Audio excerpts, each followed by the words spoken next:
राजकारण करायचं एवढंच त्यांना कळतंय आणि त्यामुळे त्यांनी सरकारच्या मंत्र्यांच्या बरोबर संसदेमध्ये विषयावर चर्चा केली पाहिजे, चर्चेला उत्तर घेतलं पाहिजे आणि ते न करता फक्त राजकारण करायचं हे दुर्दैवी आहे. आणि हे जे काही जंतर मंतरवरचं आंदोलन झालं त्या आंदोलनाच्या पार्श्वभूमीवर शिक्षण मंत्री धर्मेंद्र प्रधानजी यांनी आपला राजीनामा देखील नैतिक जबाबदारी समजून दिलेला आहे.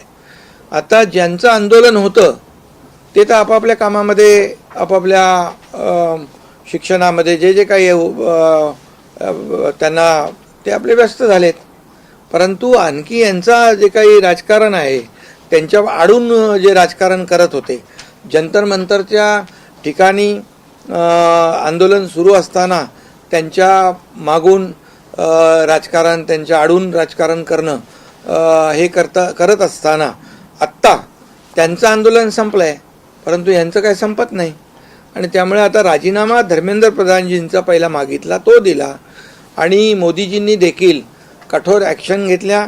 एक जे निर्णय आहेत कायद्यामध्ये बदल केला. जे कोणी आता विद्यार्थ्यांच्या जीवनाशी खेळतील किंवा परीक्षा पेपर लीक करण्याचं पाप करतील त्यांच्यावर 10 वर्ष 10 कोटी फास्ट ट्रॅक या सगळ्या ज्या काय आहेत एक टास्क फोर्स पण नेमलेला आहे अतिशय तज्ज्ञ लोकांचा. हे सगळं एकीकडे करत आहेत केलेला आहे निर्णय आणि दुसरीकडे मोदीजी स्वतः या सर्व युवकांच्या बरोबर फेस टू फेस बोलत आहेत, त्यांच्याशी इंटरॅक्शन करत आहेत आणि त्यामुळे मी अगोदरच या ठिकाणी सांगू इच्छितो की विद्यार्थी आणि यूथ जो आहे युवा हा देशाचं भवितव्य आहे, देशाचं उद्याचं भविष्य आहे आणि म्हणून सरकारने देखील आणि प्रधानमंत्री मोदीजींनी देखील त्यांचा सन्मान ठेवून निर्णय घेतले आणि स्वतः त्यांच्याशी बोलतात देखील आहे. मग आणखी यांना अमित भाईंचा राजीनामा मागणं म्हणजे हे केवळ राजकारण आहे. कारण अमित भाईंनी नक्षलवाद संपवला म्हणून राजीनामा मागताय. अमित भाईंनी 370 कलम मोदीजींच्या मार्गदर्शनाखाली हटवलं म्हणून राजीनामा मागताय. पूर्ण देशातला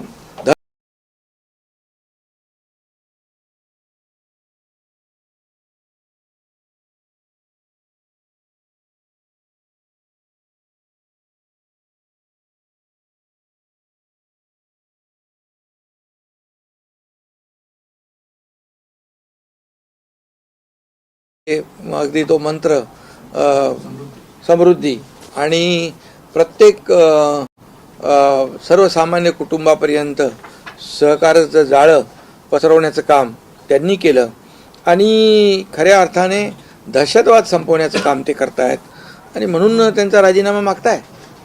ही केवळ राजकारण आहे आणि त्यांनी खऱ्या अर्थाने सभागृहामध्ये येऊन चर्चा केली पाहिजे. मी यापूर्वी देखील म्हणालो होतो विरोधी पक्षनेते म्हणून जो काही त्यांचा अधिकार आहे तो सभागृहामध्ये चर्चा करण्याचा, त्याचबरोबर विरोधी पक्षनेते म्हणून आंदोलन करण्याचा पण त्यांना अधिकार आहे. परंतु जंतर मंतरला आंदोलन न करता पंतप्रधान मोदीजींच्या निवासाच्या बाहेर आंदोलन करणं हे पण एक मोठं षडयंत्र होतं आणि म्हणून फक्त राजकीय स्टंट न करता या ठिकाणी पॉझिटिव्ह सकारात्मक चर्चा केली पाहिजे. आणि अमित भाईंचा राजीनामा मागणं म्हणजे एक प्रकारचं निव्वळ राजकारण आहे. याच्यामध्ये एकच मी सांगतो, हाती काय एक म्हण आहे ना, हाती चले बाजार, बाकी पुढचं मी काय बोलत नाही. पण सर याच्यामध्ये काँग्रेस पक्षाचा असो शिवसेना उद्धव बाळासाहेब ठाकरे पक्षाचा असो थेट आरोप आहे की विद्यार्थ्यांना मारहाण करण्यामध्ये अमित शहानी आदेश दिला. त्या मारहाणीच्या प्रश्नावरती उत्तर द्या. बॅलेट गन चालवण्याचे आदेश त्यांनी दिले हा प्रमुख आरोप आहे. त्यावर हे कोण म्हणताय? ते विरोधी पक्ष म्हणताय. हा विरोधी पक्ष म्हणतायत. मग ज्या लोकांनी लाठीचार्ज केला, ज्या लोकांनी ज्या काय आंदोलनामध्ये कार्यवाही केली त्याची चौकशी तर होतेच आहे ना. प्रधानमंत्री महोदयांनी ते सांगितलेलं आहे की त्यांची चौकशी होणार, कोणालाही सोडलं जाणार नाही.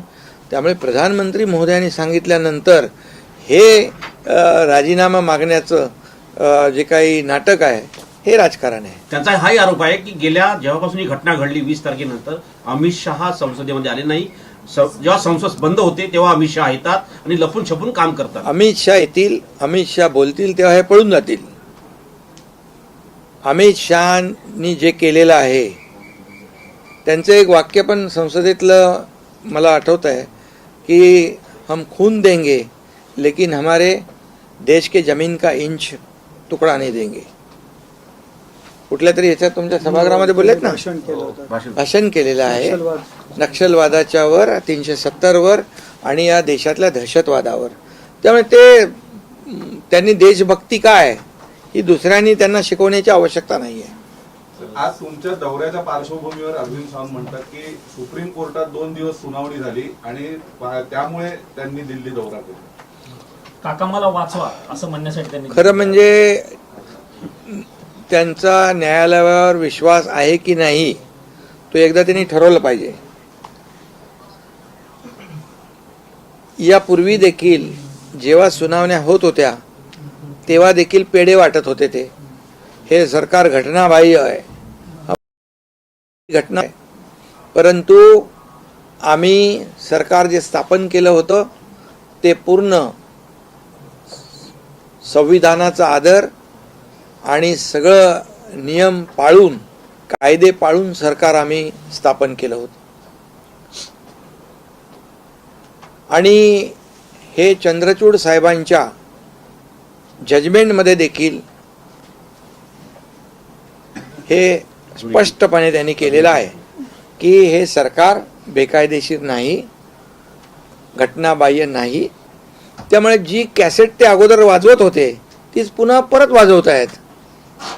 आणि त्यामुळे मी आपल्याला सांगतो की आमचं सरकार फुलप्रूफ होतं. ते सरकारचा टेन्युअर संपला, आमदारकीचा टेन्युअर संपला.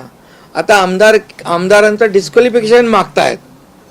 हे कुठल्या काय म्हणतात त्याला, मूर्खाचं नाही मी म्हणत, परंतु कुठल्या काळात वावरतायत. अरे, आणि दुसरी गोष्ट, आता शिवसेना, सिम्बॉल या सगळ्या गोष्टी न्याय प्रविष्ट आहेत.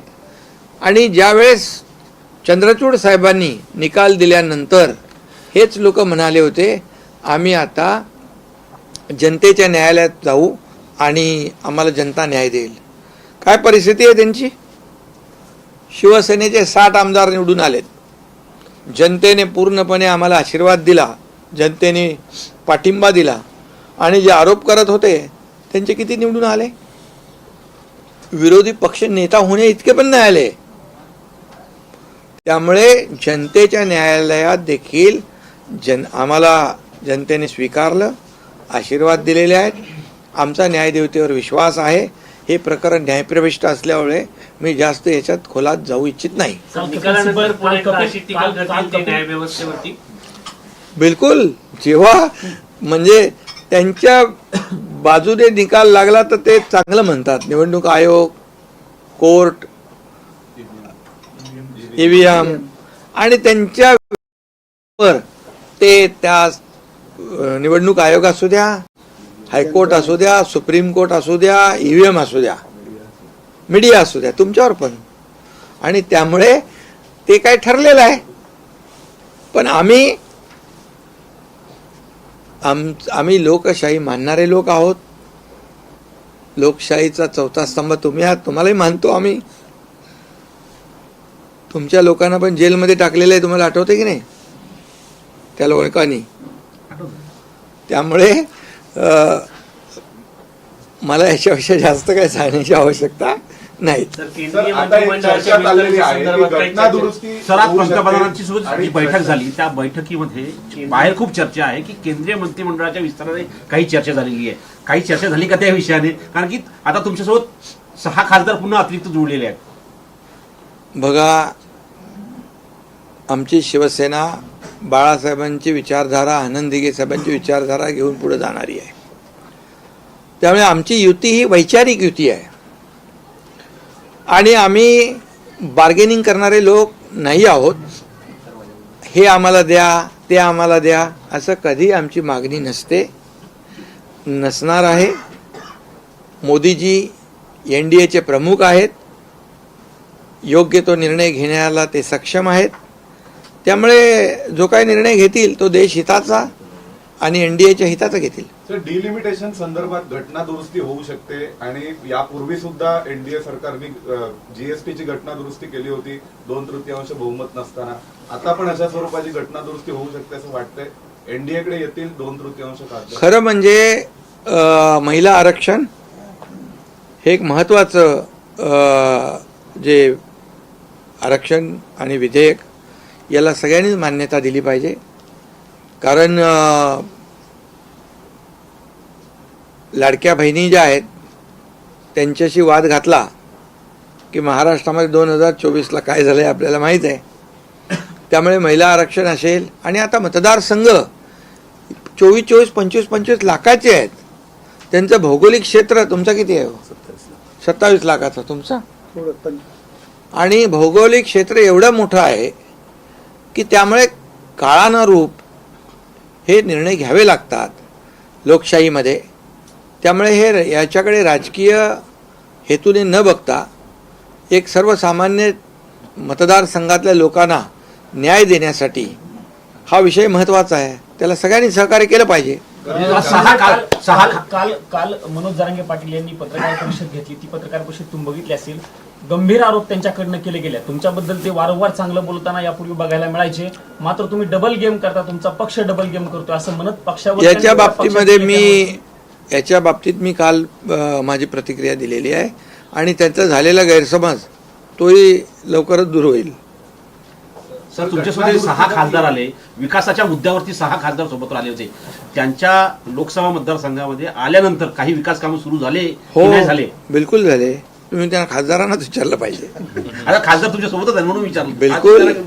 यामध्ये राज्य सरकारच्या माध्यमातून माझ्या विभागाच्या माध्यमातून देखील कामं सुरू झाली आणि आम्ही 6 खासदार मोदी साहेबांनाही भेटले, गृहमंत्री अमित भाईंनाही भेटले. त्यामुळे केंद्र सरकारकडून देखील या आमच्या शिवसेनेच्या खासदारांना विकास कामासाठी मदत मिळेल. आम्हाला असं कळलं की म्हणजे त्यांनी रुद्रांशी आठवण काढली होती, घरी काही चौकशी केली, काही अनौपचारिक गप्पा पण झाल्या. हां, आम्ही गेलो की फक्त राजकारण किंवा NDA किंवा पक्ष असं काही चर्चा नाही. आमची पारिवारिक चर्चा पण होते. रुद्रांच्या बाबतीमध्ये पण चर्चा करतात. वडिलांच्या बाबतीमध्ये आज ते माझ्याशी बोलले, कैसी तब्येत है उनकी, मेरा नमस्कार बोलो. आणि हे सगळं जे काय ते अगदी एक जो इमोशनल जो टच आहे ना मोदीजींच्या ह्याच्यामध्ये, मोदीजी फक्त NDAचे नेते म्हणून आमच्याशी वागत नाहीत, तर एक परिवारातले एक प्रमुख म्हणून देखील ते आमच्याशी बोलतात, वागतात. कारण जेव्हा माझ्या हेलिकॉप्टरचा थोडंसं जी घटना झाली ती त्यांनी ऐकल्यानंतर मला त्यांनी मी कुठे बंगालमध्ये शपथविधीला असताना विचारलं त्यांनी मला. त्यामुळे अशा या सगळ्या जे काही भेटल्यानंतर फक्तच राजकीय चर्चा होते असं नाही, पारिवारिक चर्चा देखील. हेच तर त्यांचं म्हणजे मोठेपण आहे मोदीजींचं. सर, साधारणतः ज्या पद्धतीने चर्चा सुरू आहे की एकतर महाराष्ट्रामध्ये महायुतीचं सरकार आहे. महायुतीचं सरकार असल्यानंतरही नाशिकमध्ये कुंभमेळा आहे, ठाण्यामध्ये अनेक घडामोडी घडतात. एक मोठा प्रश्न सगळ्यांसमोर आहे गड्ड्यांचा. अनेक गड्डे जे आहेत ते अजूनही भरले जात नाही, त्याच्यावरून सरकारवर जोरदार टीका होत आहे. तुम्हाला मी वस्तुस्थिती सांगतो. मुंबई ही आपली म्हणजे आर्थिक राजधानी आहे आणि मुंबई जागतिक शहर आहे. सर्व जगभरातले लोक येतात. मला सांगायला आनंद नाही मी म्हणत, पण समाधान आहे की यावर्षी आपण जर माहिती घेतली तर कॉन्क्रिटायझेशनमुळे जे दरवर्षी पावसाळ्यामध्ये खड्ड्यामध्ये होणारे अपघात त्याची संख्या तुम्ही बघा आणि खड्ड्यांची संख्या बघा, त्यांचं प्रमाण बघा, तुम्हाला त्याच्यामध्ये खूप तफावत आढळलेलं. 100% काम झालं असं म्हणणार नाही, परंतु पुढच्या 1-1.5 वर्षामध्ये 100% मुंबई खड्डेमुक्त होईल. ठाणे शहरामध्ये देखील आपल्याला मी सांगू इच्छितो की ठाण्यामध्ये देखील मोठ्या प्रमाणावर रस्त्यांची कामं सुरू आहेत. MMRमध्ये देखील रस्ते सुस्थितीत आणण्याचं काम या ठिकाणी त्या महापालिका करतायत. त्यांना नगर विकास विभागाच्या माध्यमातून देखील मी स्वतः मदत करतोय. त्यामुळे खड्डेमुक्त शहर हे होणं ही आमची जबाबदारी आहे, करणं आमची जबाबदारी नाशिकमध्ये आहे. 7 मृत्यू झाले सर. आणि नाशिकच्या याच्या दृष्टिकोनातून दुर्दैवी आहे. देशाचं लक्ष लागले कुंभमेळ्यामुळे. कुंभमेळा नाही, अपघातामध्ये मृत्यू होणे ही दुर्दैवी बाब आहे आणि यासाठी त्याची चौकशी लागलेली आहे आणि त्या चौकशीमध्ये जे कोणी दोषी आढळतील त्यांच्यावर कारवाई होईल. परंतु दुर्दैवाने ज्यांचा मृत्यू झालेला आहे ही अतिशय आमच्यासाठी वेदनादायी बाब आहे. महाराष्ट्रातील शेतकरी कर्जमाफीवरती आता सीएम देखील बोलले. इतका गोंधळ का निर्माण झाला? जून अखेरीपर्यंत दिली जाणार होती पूर्णपणे, नंतर तर जुलै संपल्यानंतर नाही, आज दिले ना, आता सुरू झाले, पैसे खात्यामध्ये वाटप सुरू केले. जवळपास 5,000 कोटीच्या वरती आपण शेतकऱ्यांना वाटप आजपासून सुरू झालेलं आहे आणि जवळपास 56 लाख शेतकऱ्यांना कर्ज माफी होणार आहे. आणि आता तर आपण पहिले 2 लाखापर्यंतची कर्जमाफी करतोय. त्यानंतर दुसऱ्या हप्त्यामध्ये इन्सेंटिव्ह जो आहे तोही आपण प्रोत्साहन जो हप्ता आहे तोही देणार आहोत. त्यामुळे शेतकऱ्यांच्या पाठीशी सरकार उभा आहे. हे सरकार शेतकऱ्यांचं आहे, बळीराजाचं आहे. आणि मी नेहमी सांगतो की सरकारच्या तिजोरीवर पहिला अधिकार कुणाचा आहे तर बळीराजाचा आहे. आणि म्हणूनच मी मुख्यमंत्री असताना किंवा आता देवेंद्रजी आहेत तेव्हाही शेतकऱ्यांसाठी मदत करताना कधी आम्ही हात आकडता घेणार नाही. कारण जसं केंद्राचे 6,000 रुपये शेतकऱ्यांना दरवर्षी दिले जात होते, तसे आम्ही राज्य सरकारने देखील 6,000 रुपये देण्याचा निर्णय घेतला आणि तोही सुरू आहे. सर, पृथ्वीराज चव्हाण यांनी केंद्र सरकारवर टीका केली आहे. शिक्षण मंत्री हे प्रल्हाद जोशी तात्पुरते आहेत, मात्र त्यांच्यानंतरही कोणताही असा सक्षम मंत्री नाही आहे कॅबिनेटमध्ये की त्यांच्याकडं शिक्षण मंत्रालय दिलं जावं असं त्यांनी म्हटलं. नाही, जाऊ दे, आता मला त्यांच्यावर काही टीका करायची नाही आहे. परंतु मी सांगतो तुम्हाला, प्रधानमंत्री मोदी साहेब आणि त्यांचं मंत्रिमंडळ हे देशाला पुढे घेऊन जाते. आता मी 2014 पूर्वीची परिस्थिती तुम्ही पहा. कुणाचं सरकार होतं? काँग्रेसचं, UPAचं. 2014ची पूर्वीची परिस्थिती बघा, किती स्कॅम, 2G स्पेक्ट्रम, कोयला घोटाळा, चारा घोटाळा, कॉमनवेल्थ घोटाळा, काय घोटाळे, सगळे घोटाळे होते.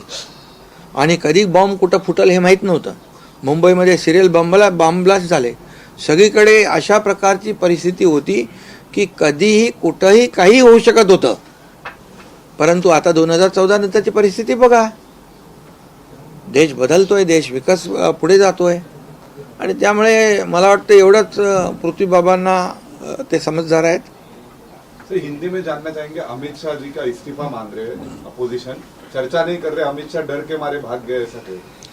देखिए, अमित भाई ये डरने वालों से नहीं है. उन्होंने उनका काम सिद्ध करके दिखाया है. इस देश में, कश्मीर में, लाल चौक में तिरंगा फहराने की हिम्मत कोई नहीं करता था. प्रधानमंत्री मोदी जी के नेतृत्व में अमित भाई ने वो करके दिखाया. आज हमारा तिरंगा वहाँ अभिमान से वहाँ पर फहराने का काम लोग करते हैं. 370 कलम हटाने का काम अमित भाई ने किया मोदी जी के नेतृत्व में. देश का नक्सलवाद खत्म करने का काम किया है, देश का आतंकवाद खत्म करने का काम किया है. तो ये राजीनामा मांगना ये तो बिल्कुल राजनीति है. जिनका इस्तीफा मांगा था शिक्षा मंत्री का, ये युवाओं का मान सम्मान, उनकी मांग को ध्यान में रख के धर्मेंद्र प्रधान जी ने वो इस्तीफा दे ही दिया और आंदोलन भी खत्म हो गया युवाओं का। ये युवा जो है वो देश का भविष्य है, इसलिए मोदी जी उनसे बार बार इंटरेक्शन कर रहे हैं, बात कर रहे हैं। और अभी ये जो राजनीति चल रही है फिर सिर्फ राजनीति है। आज संसद चल रही है लेकिन उसमें कोई चर्चा करने को आता नहीं, बाहरी चर्चा करते, बाहरी स्टंट करते हैं। ये केवल राजनीति है और लोग समझदार है, देश की 140 करोड़ जनता मोदी जी के साथ है। सर, मोहन भागवत जी ने जैन जी के साथ जो बातचीत की उसको लेकर आलोचना कर रहे हैं विरोधी पार्टी। इसका मतलब जैन जी से बात नहीं करेंगे तो भी आलोचना और जैन जी से बात करेंगे तो भी आलोचना। क्या चाहते हैं क्या वो लोग? ये जैन जी जो है देश का भविष्य है ना। आज एक कंपैरिजन करो, लोग यूपीए सरकार ने ये जैन जी के लिए क्या किया और प्रधानमंत्री मोदी जी 2014 के बाद आए, ये जैन जी के लिए उन्होंने जो कई जो योजनाएं शुरू की वो देखो। और इसीलिए मोहन भागवत जी जो उनसे बात कर रहे, संवाद कर रहे, ये संवाद होना ही चाहिए। हर प्रॉब्लम का जो सॉल्यूशन जो है वो संवाद है, चर्चा है और चर्चा करनी चाहिए। अभी विपक्ष को सिर्फ राजनीति करनी है, इसलिए बोलते हैं जैन जी से बात करें, वो भी राजनीति। Thank you.